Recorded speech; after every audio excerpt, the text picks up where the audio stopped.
use. So you can sit comfortably and maintain your tall spine.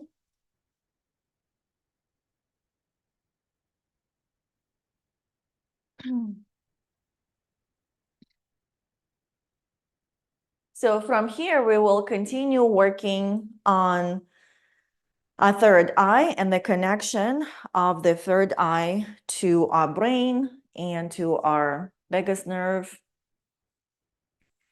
So we're going to place our palm in the front of the forehead and the other palm in the back, and just like gently squeeze your head, nothing too much, and close your eyes. Just going to continue talking a little bit more about our eyes.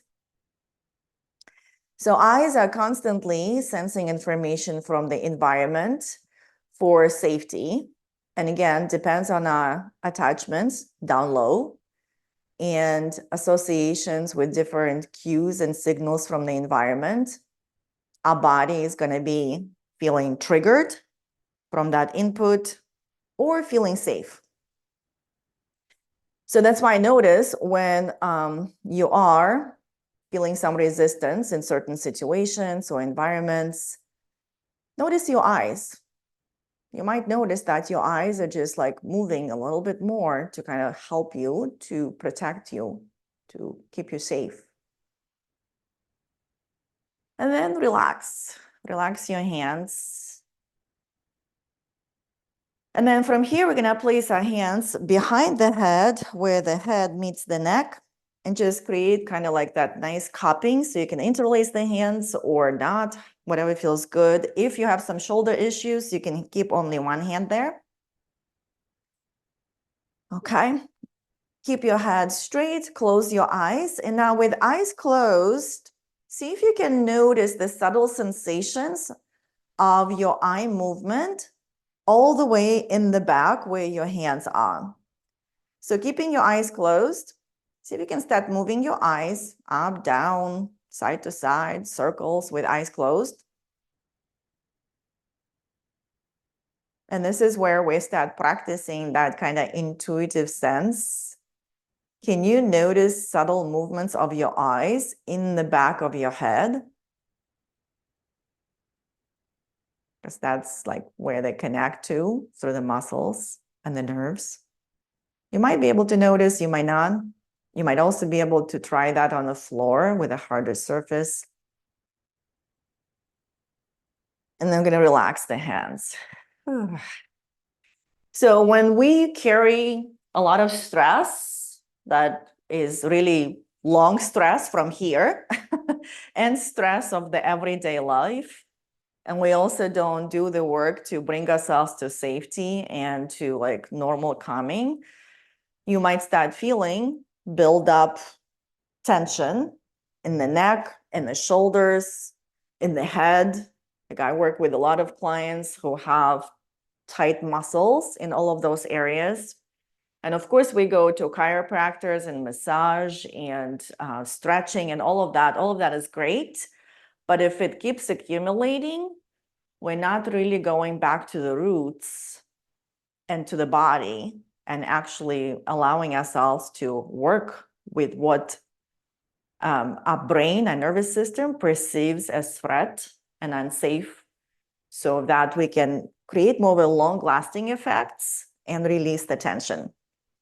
Like I used to have tight neck and shoulders like forever, but when you don't know it could be different, it becomes kind of like a default thing. Like, yep, that's how I am. That's how everybody else is. Yep, it's all good. But anyway, today we're going to do a few exercises that are going to help you connect the eyes and the nervous system. And there are also many like therapies that use eye movement to process trauma, to process anxiety and things like that. So some of these exercises are going to be kind of like around that whole world. Anyway, so before we get there, and we probably should have started earlier, but let's go ahead and move our head and neck. So we're going to move to the right and just notice how it feels for you. Do you have any tension? Notice your range of motion. And then go to the left Notice your range of motion here. Come back to center, and then bring your chin down. Again, notice if you have tension in the shoulders, neck, and then bring your chin up. So that just kind of gives you the baseline, unless you already know your tension patterns. So with these exercises, less is more. So we don't want to hold it too long. We don't want to push. We don't want to do it 15,000 times a day. It's less is more to create a cumulative effect and kind of doing it regularly. So we're going to bring our hand, right hand, on top of your head. And then you're just going to bring your right ear towards right shoulder. And again, don't push too much, don't force, just gentle. And then you're going to use your eyes to move to the left. You're allowed to blink here, but keep your eyes, the gaze, to the left. And we're just going to hold about 30 seconds or so. And I'm not too particular about counting or have a timer, but more or less using that third eye, that intuitive sense, to notice when your body gives you a signal like, that's enough. All right, we're just going to relax, come back to center. Notice how you feel. Going to do the same at the left ear towards left shoulder. And now our gaze is going to be to the right.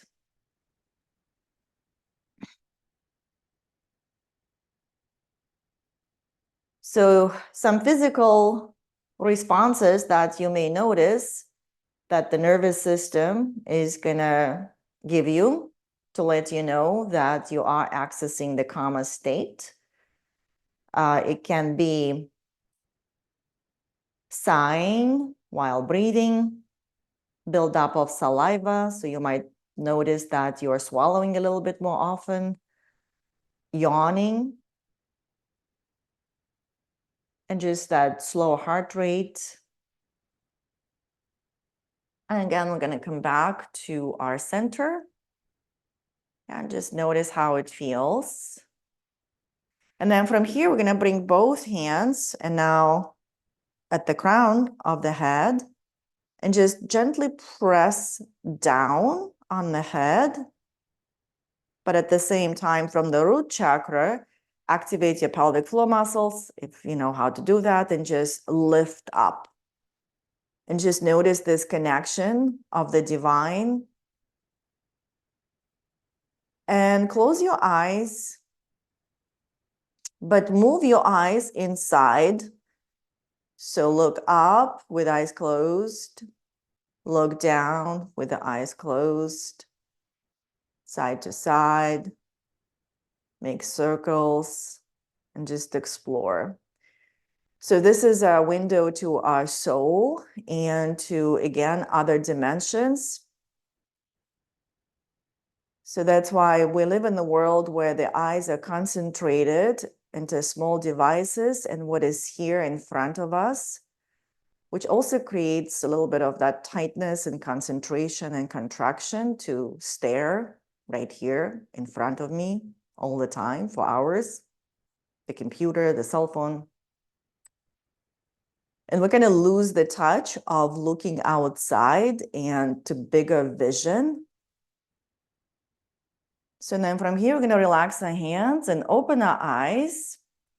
So, and I invite you to start looking further and further away in your room and see if you can start noticing like smaller details, but far away.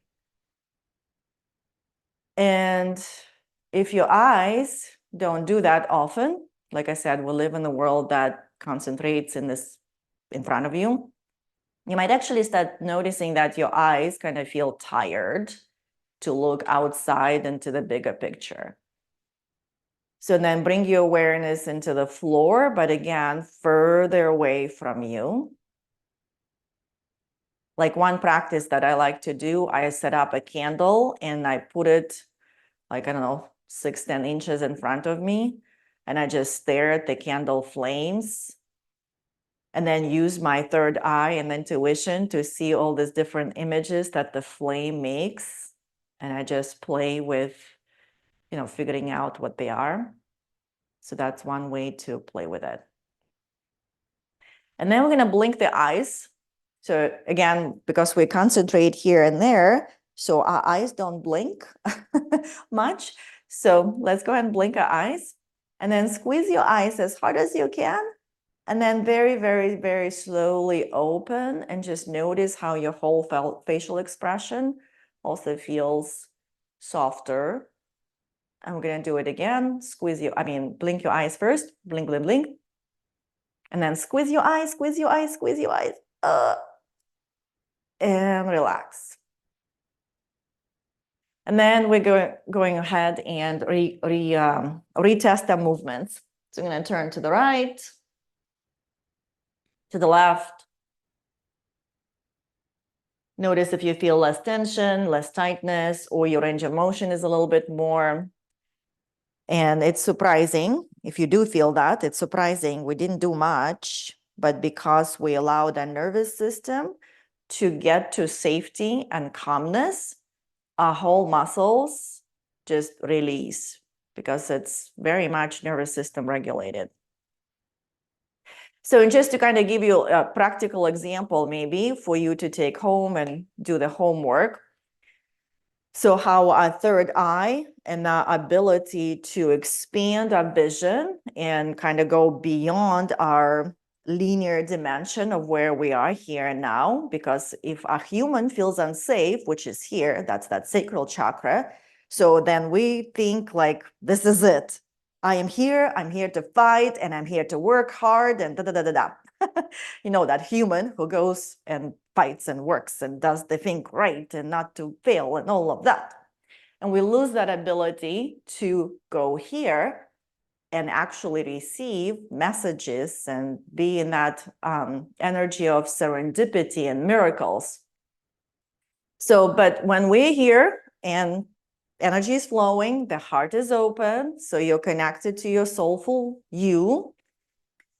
For example, like I'm going to give you an example from networking, because for most of us, networking doesn't feel safe, right? We have a lot of emotional attachments there from that sacral chakra of relationship and connection. So, but let's say the networking, and there are so many people and so many directions and so many, connections you can make. And if your human pulls you here and you're unsafe, you're going to be like stressed out and you're anxious and you have this agitated energy, comes from experience, and you just get lost. And you're like, well, I hate the networking. I never get anything, right? Or let's say you took care of this, you're here, you have that connection to your third eye, you've established that trust, you know your signals, you know your deep knowing, and then you might just stand in that room, and then as you're connecting here, you're going to get that sense, oh, again, beyond you, that dimension, right? I feel like I want to go that way. And you just trust and you go that way. And that comes with practice, right?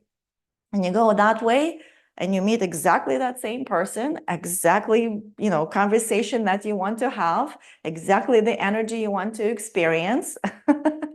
And that becomes, somewhat effortless. But that effortless state that we all want to experience and go for, from friction to flow, again, is possible because all of this is in a good state. And then all of this now, it goes into that self-actualization. And then we're connected here and we feel, oh, that was a divine intervention, all because you created that connection, and it's always within you. So this is just my 2 cents of how you can put that into practice, and you can start just with the eyes. And like the eyes, again, when they're not looking for safety in that whole networking, right? So when I feel safe, the eyes don't do too much work, spending all that energy, so then my energy can come to my soulful self. And then this is just up to me to trust my signals. Oh, that's over 30 minutes. Okay, so, and that's a practice for today. So that's your homework. Be aware of your eyes. And maybe like when you drive and you are on the red light, so instead of focusing and staring at that red light, see if you can just focus beyond the red light and see what's out there to help you calm down and release the stress before you get home from stressful work or whatever. All right. So if you want to share how you feel, especially like if you noticed any difference